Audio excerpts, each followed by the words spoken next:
6వ అధ్యాయం. నరులు భూమి మీద విస్తరింపనారంభించిన తరువాత కుమార్తెలు వారికి పుట్టినప్పుడు దేవుని కుమారులు నరుల కుమార్తెలు చక్కని వారిని చూచి వారందరిలో తమకు మనస్సు వచ్చిన స్త్రీలను వివాహము చేసుకొనిరి.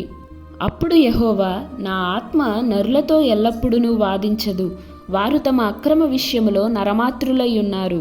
అయినను వారి దినములు 120 ఏండ్లగునెను.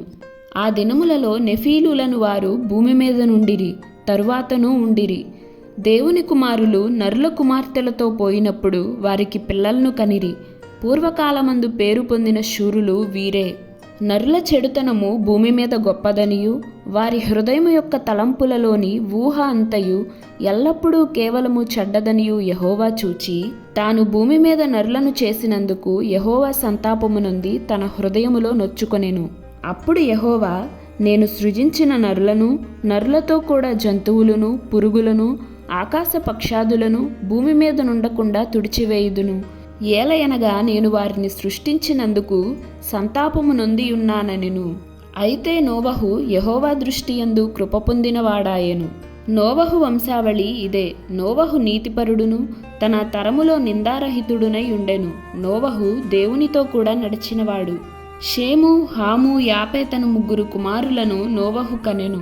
భూలోకము దేవుని సన్నిధిని చెడిపోయి ఉండెను. భూలోకము బలాత్కారముతో నిండి ఉండెను. దేవుడు భూలోకమును చూచినప్పుడు అది చెడిపోయి ఉండెను. భూమి మీద సమస్త శరీరులు తమ మార్గమును చెరిపివేసుకొని ఉండిరి.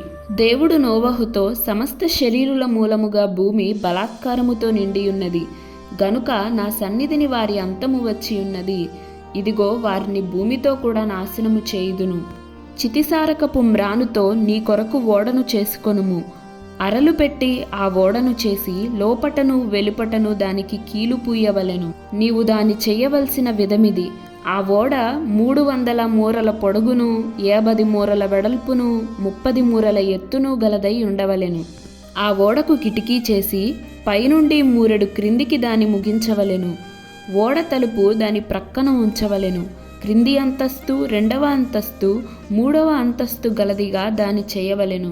ఇదిగో నేనే జీవవాయువు గల సమస్త శరీరులను ఆకాశము క్రింద నుండకుండా నాశనము చేయుటకు భూమి మీదకి జలప్రవాహము రప్పించుచున్నాను. లోకమందున్న సమస్తమును చనిపోవును. అయితే నీతో నా నిబంధన స్థిరపరచుదును. నీవును నీతో కూడా నీ కుమారులను, నీ భార్యయు, నీ కోడండ్రును ఆ ఓడలో ప్రవేశింపవలెను. మరియు నీతో కూడా వాటిని బ్రతికించి ఉంచుకొనుటకు సమస్త జీవులలో అనగా సమస్త శరీరుల యొక్క ప్రతి జాతిలోనివి 2 చొప్పున నీవు ఓడలోనికి తేవలెను. వాటిలో మగదియు ఆడుదియు ఉండవలెను.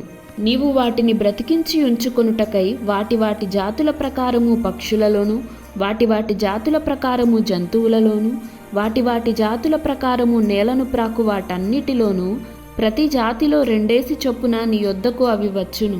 మరియు తినుటకు నానా విధములైన ఆహార పదార్థములను కూర్చుకొని నీ దగ్గర ఉంచుకొనుము.